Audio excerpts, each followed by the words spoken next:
Kawawa po pala mga kaistorya ang China kung susugod sila. Ang sabi po ng isang eksperto, matik daw po 100,000 katao ang matutudas sa militar ng China kung itutuloy nila ang pagsugod. Mga kaistorya, isa pa pong balita. Dagdagan natin ang balita. Aba, ay mukhang nambubula na naman po si Senator Robin Padilla. Mamaya ipapaliwanag ko sa inyo. Ayaw kong magpatumpik-tumpik. Ayaw kong pahabain ito. Ipakita ko na po sa inyo ang mga references natin, mga kaistorya. Para maintindihan po agad ng mga manunod at pagkatapos palalakihin ko pa. Ito po yan. Palakihin ko muna. Aba, akala ko bahuan historiador sa Pilipinas. Sa Taiwan pala. Tika lang. Kuidaw, mga kaistorya. Kasi ang presidente po ng Taiwan mismo nag-warning na sinasabing mga karatig bansa ng Taiwan posibleng maging susunod na target ng China ayon kay President Lai Ching-te. Si Lai Ching-te po ang kasalukuyang presidente ng Taiwan. Karatig bansa tayo mga kaistorya ng Taiwan at mas malapit pa nga tayo sa Taiwan kaysa po sa Japan. At walang hindi tayo madadamay kung itutuloy ng China kasi nga po mga kaistorya nangako na nag-vow na ang Amerika na tutulungan nila na idepensa ang Taiwan. Allied country po tayo ni Amerika. At yung proximity na lagi kong inuulit-ulit, napakalapit natin sa bansang Taiwan mga kaistorya. At ilang daang libo ba na mga OFW ang nandyan sa Taiwan? Oo mga kaistorya, So, kung itutuloy ng China, alam nila ito, posible mga kaistorya, alam nila ito ang hangad po nila, madominate nila ang trade sa mundo na imposible sigurong mangyari. Dadaan sila sa butas ng karayom. Kaya nga itinatag nila yung BRICS. Alam nyo ba ang pinaka-importanting member na bansa ng BRICS ay ang bansang China. Kasi ang target nun ay madominate nila ang trade sa mundo. Maungusan nila ang Amerika sa taong 2050. Yun po yun mga kaistorya. Sabi nga ni Harry Roque, napanood ko siya dati, sumali na tayo sa BRICS. Papahamak mo ba Pilipinas? Gusto mo bang patawan tayo ng sanction ng Amerika? Pag nangyari yun, hindi lang tayo basta mapipilay, mababalda tayo. Itong si Harry Roque talaga, China would suffer 100,000 fatalities in Taiwan invasion. Fatalities daw po. Ibig sabihin ng fatalities mga kaistorya, matutudas. Kapag tuluyan nilang in-invade o sinugod ang bansang Taiwan, malalagasan sila ng 100,000 katao. Ito ay January 6, 2026 lang mga kaistorya, inilimbag sa online. Ang sabi dito, Taipei, January 6, CNA. China could sustain up to 100,000 military fatalities if it invaded Taiwan through amphibious landings, resulting in its ultimate retreat, but it would likely gain control over Taiwan's offshore Kinmen and Machu Islands, according to report published Monday by an American think tank. Kaya nga ang China gumawa ngayon ng parang barge na na tulay. Meaning mga kaistorya, amphibious assault ang pinaplano nilang gawin. At kung sila naman mga kaistorya susugod through fighter jets, heavily guarded na rin po ang bansang Taiwan. Nag-upgrade na sila ng mga high-tech na pangdepensa mga kaistorya. At nandyan pa ang Amerika, nandyan pa ang Pilipinas, nandyan pa ang Japan. Alam ng China yun. Alam ng China, kukuyugin siya mga kaistorya. The report titled If China Attacks Taiwan, published by the German Marshall Fund, which is partially funded by the United States government, ganon, sought to predict the consequences China would suffer if it pursued military action against Taiwan in the event of a major war and a minor conflict. According to Zach Cooper, one of the report authors, a major war with Taiwan would start with amphibious landing in Taiwan by Chinese forces, coupled with attacks on the Taiwanese military as well as US forces in Japan and Guam. Teka lang, may ed ka sa Pilipinas. Sasabihin na naman, nako, yan talagang Ferdinand Marcos Jr. ninyo, ipapahamak tayo, gigrahin tayo ng China. Alam nyo mga kaistorya, nandito man ang Amerika sa Pilipinas o wala, kumo dyan sa tinatawag na One China policy ng China. Yung One China policy, yung muli nilang ipag-iisa ang Taiwan sa China. Kaya nga sinasabi nilang i-invade nila ang Taiwan. Nandito man ang Amerika o wala, kung itutuloy yan ng China, ay walang hindi po tayo madadamay. Pangunahin na yung OFW mga kaistorya sa Japan, papaano mo ililikas agad-agad? Di po ba? Pag may nasaktan na tuda sa halimbawa, hindi natin hinahangad na OFW sa Taiwan, sa palagay nyo, hindi makakasali ang Pilipinas. At pag tumulong na ang Amerika, mga kaistorya dyan sa Taiwan, at sinabi niya, tulungan ninyo kami, mga allied countries, sa palagay nyo, makakatalikod ba tayo? Sasabihin, di maging neutral tayo. Maging neutral, di lalo na tayong winalang hiya ng China, di lalo na tayong sinakop ng China dahil wala nang magtatanggol sa atin. Alam niyo sa katotohanan, mga kaistor, tanggapin man ito o hindi ng mga pro-China, ang EDCA, depensa natin laban sa China. Totoo yan. Ang mga high-tech na missile launcher po ng Amerika, mga fighter jets ng Amerika, mga kaistorya, ay depensa natin dito sa Pilipinas. Alam nga yun ng China, kaya nga mga kaistorya, umiiyak sila at pati na itong mga pro-China ay tumutulong pa, gusto paalisin ang EDCA. Kasi nga mga kaistorya, napakalaking tinik sa lalamunan ng China itong EDCA, gawa ng administrasyon ni PBBM. Ang mangyayari raw po dito mga kaistorya, kung susugod ang China sa Taiwan, ika-cut off ng Amerika at ng mga allied forces yung supply lines ng China. Pag sinabi mong supply lines, maaring supply ng pagkain nila at saka ammunition. Pagka ganun, maghihina sila at mauubusan ng bala. Ay talagang sa bandang huli, ang mangyayari mga kaistorya, aatras na lamang daw po at susuko itong China.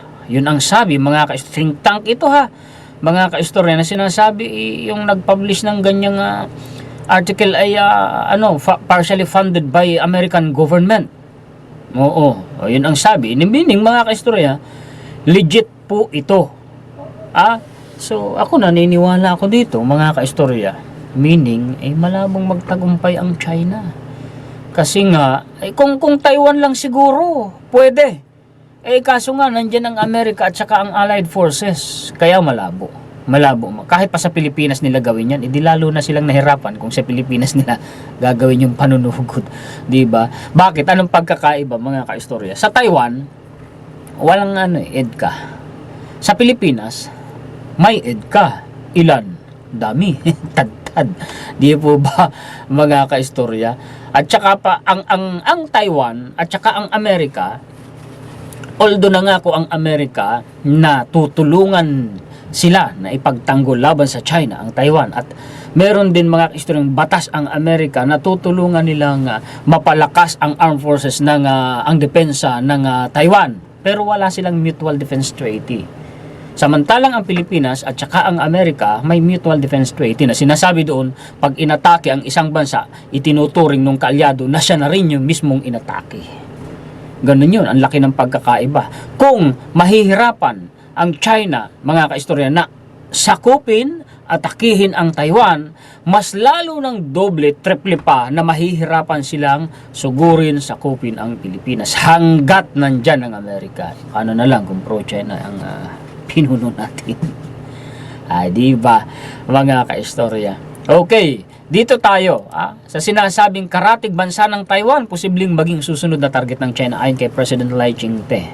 Actually, may televise yun na sinabi po ni Lai Ching-te yun, mga kaistorya. Hindi ko na ipi-play pa ito yan yan siya, mga kaistorya. Balita po ni UN TV. Yan po yan, mga kaistorya. Tapos dito may caption pa, nagbabala si Taiwan President Lai Ching-te na maaaring ang mga karatig bansa tulad ng Japan at Pilipinas ang susunod na maharap sa banta kung tuluyang sasakupin ng China ang Taiwan. Yeah, possibility yun, mga kaistorya. Tayo po ay pinag-iingat ng armed forces po natin, mga kaistorya, sa banta, sa threat, sa cyber. Pag sinabi mong cyber, internet yan, kasi nga, ginagamit din ng China ang internet para po i-brainwash at iligaw ang isipan ng sambayanang Pilipino. Basahin ko ito para maintindihan po ninyong mabuti. No? AFP Cyber Chief warns of rising threats linked to West Philippine Sea. Tingnan niyo, West Philippine Sea. Ang dahilan na naman. Ito ay February 19, 2026 po, inilimbag. The Philippine Military Cyber Chief warned on Thursday of escalating cyber threats against the country, mainly linked to tensions in the West Philippine Sea. Kaya po yung mga fake news na yan, mga kaistorya, na umaatake sa gobyerno natin at sa mga opisyal ng gobyerno natin, isa lang ang dahilan yan, West Philippine Sea. At isa lang din ang may kagagawa niyan, bansang China. Kaya ako naniniwala ako, mga kaistorya, na itong mga paninira at pagpapabagsak sa administrasyon, malaking dahilan yan, West Philippine Sea. Factor, mga kaistorya, West Philippine Sea. Gumagamit yung sinasabi ng mga modern makapili na nag-reiterate ng mga naratibo ng China. Mga susukdulan pa nga mag-invento ng mga fake news. Di po ba? Commander of the Armed Forces of the Philippine Cyber Command, Brigadier General Joey Fontiveros, muntik nang maging Hontiveros, buti na lang letter F, said the country's cybersecurity landscape in 2026 is marked by persistent and increasingly sophisticated attacks. Mas pinatindi ng China, particularly from state-sponsored actors. Pag sinabi mong state-sponsored actors, binabayaran ng gobyerno ng China yung mga taong gumagalaw. Ano yun? Speaking at a forum hosted by Strat-based ADR Institute, Fontiveros said China-based malicious actors have carried out malware intrusions, distributed denial of service attacks, data leaks, and website compromises amid the ongoing territorial dispute. Walang dahilan na iba kung hindi West Philippine Sea. Actually, yung information manipulation na yan, mga kaistorya ng China, ay kwan po yan, mga kaistorya. Matagal nang ginagawa nila yan. Yan yung tinatawag na Operation Naval Gazing. Yung naka-highlight ng grafika ito Yung naka-highlight, tingnan ninyo, babasahin ko. Operation Naval Gazing enlarge our understanding of, ano daw yung Operation Naval Gazing?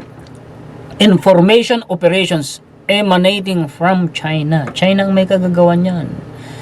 Ano ang ginagamit nila? Internet, pangunahin.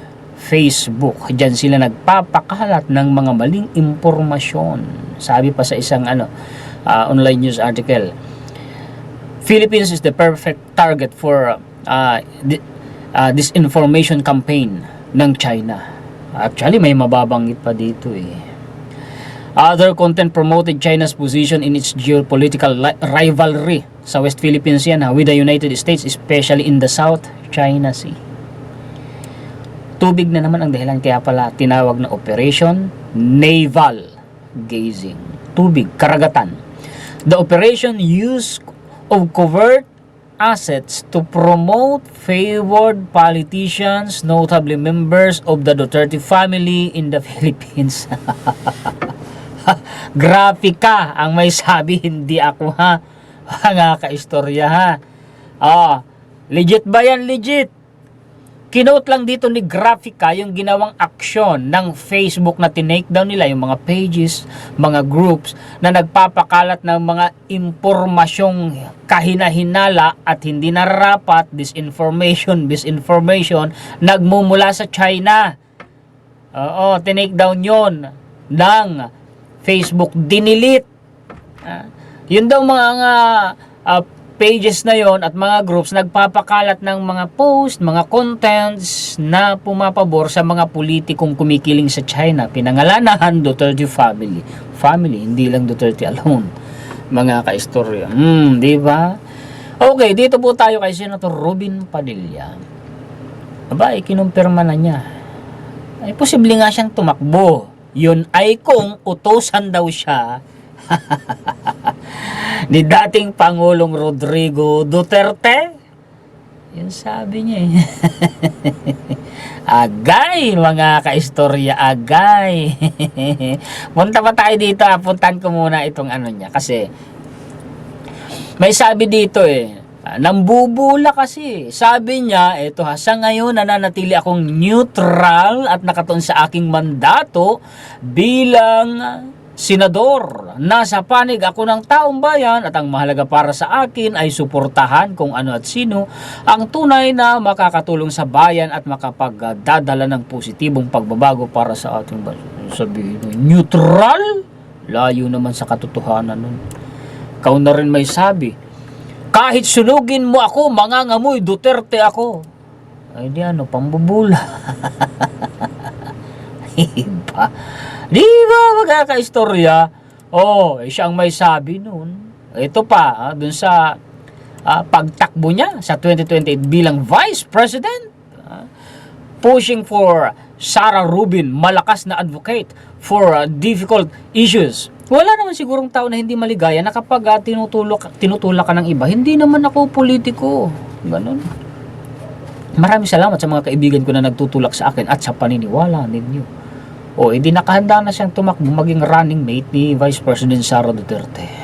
Diba? Sabi ni Mrs. niya, di na siya tatakbo uli. Di ba sabi ko sa inyo yung mga ganyang mga mga taktika ng mga politiko yan? Di mo ba, mga kaistorya? Sabi niya, ex-con, bobo, tanga, babaero, di naman ako balat sibuyas kasi yan ang tawag sa kanya. Yan ang sagot ni Senator Rubin Padilla nang tanungin kung handa siyang posibleng batuhin ang putik oras na magsimula ng ang kampanya kung tatakbo siya sa 2028 elections. Well, di naman natin siya mapipigilan kung gusto niyang tumakbo. Base sa konstitusyon natin, basta marunong kang bumasa at sumulat, tapos nakapasok ka dun sa age bracket, di go. Yun ang sabi sa konstitusyon natin kaya nga ako mga ka-istorya, para sa akin, dapat i-revise yan Why? Isipin mo, kabigat-bigat ng obligasyon, tungkulin, trabaho na iaatang sa'yo, nangangailangan ng expertise, nangangailangan ng experience po yan, mga ka-istorya, nangangailangan ng talino, ng utak. Pagkatapos ang qualification, basta't marunong kang bumasa at sumulat at pasok ka sa age bracket. Hindi ako nagkakamali, 40 anyos. Pwede na. Ay nako, sa ibang bansa, lalo na dyan sa mga bansa sa Europe, ay kailangan talaga, eksperto ka. At least may doctorate degree ka. At least may experience ka, may utak ka. Only in the Philippines nga, mga ka-istorya, ang ganyang sistema. Sabi naman dito po ni Congressman Lorenz, defensor, walang vice presidente na nagsasabing may kinausap na akong taong handang pumatay sa presidente. Iyan ay palaging magiging isang impeachable offense.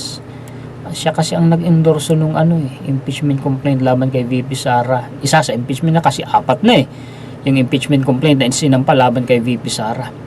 Iyan ay pagtataksil sa tiwala ng publiko. Nanindigan si Iloilo 3rd District Representative Lorenz Defensor na impeachable offense ang sinabi noon ni Vice President Sara Duterte na may inutusan siya na umanong papatay kay Pangulong Ferdinand R. Marcos Jr. Actually, pati si First Lady at saka si dating Congressman, si dating Speaker Martin Romualdez. Ito rin umano ang rason kung bakit pinirmahan ni Defensor ang impeachment complaint laban kay VP Sara noong nakaraang taon at iginiit na ang naturang pahayag nito ay pagtataksil sa tiwala ng publiko. Sinabi ni Defensor na handa siyang pumirma uli sa impeachment. Hindi naman pala talaga siya yung endorse. Handa siyang pumirma umano. Ayun ang sabi, mga kaistorya, Okay, yan lang po ang mga follow-up na balita na maihahatid ko sa inyo ngayon. Kabilang na ang ating komentaryo, kritisismo, opinion, reaksyon. Paki-share po at paki-like mga kaistorya para malaman ng ating mga kababayan na maraming salamat sa inyong mga sulit kaistorya sa buong mundo. Mabuhay po kayo. Shout out po sa inyong lahat. Maraming salamat din po sa mga bagong viewers natin at maraming salamat higit sa lahat sa atin pong Panginoon. Huwag kayong masyadong nasisintak dyan sa China. Alam nyo mga kaistorya, subok ang galing, tapang, kakayahan ng mga sundalong Pilipino. Kung sa Taiwan nga lang sila susugod, 100,000 katao na sa kanilang militar ang matutudas. Ano pa kaya sa Pilipinas? Alam nyo mga kaistorya, ang militar ng Taiwan ay napakalayo po ang agwat natin, ng militar natin sa kanila. Yung militar ng Taiwan, hindi naman hasa, hindi bihasa, hindi hubog sa labanan. Samantalang ang mga militar natin ay hubog na hubog sa panahon, sa karanasan, literal, sa aktual na labanan. Ano po, ganun ang kalamangan ng militar ng Pilipinas. Ano po, dito pa kaya sila sa Pilipinas kung sakali susugod, mas lalo na baka nagka-double-double, triple-triple. Ako naniniwala ako 1:10 ang ratio niyan. Isang sundalong Pinoy, 10 ang katapat sa China. Ako, believe ako mga kaistorya sa tapang, sa kakayahan at galing ng talino ng Pilipino. Ano po, mga kaistorya, iwan ko lang dyan sa mga pro-China, ano ho, hindi proud yata sa sariling lahi. Just my 2 cents. Okay, sa susunod po ulit natin na content. Muli, ako po si Juan Historiador, ang taga-kwento ng totoong istorya ng kasaysayan na nagmamalasakit sa kapwa ko Pilipino at nagmamahal sa bayang ito, ang bansang Pilipinas.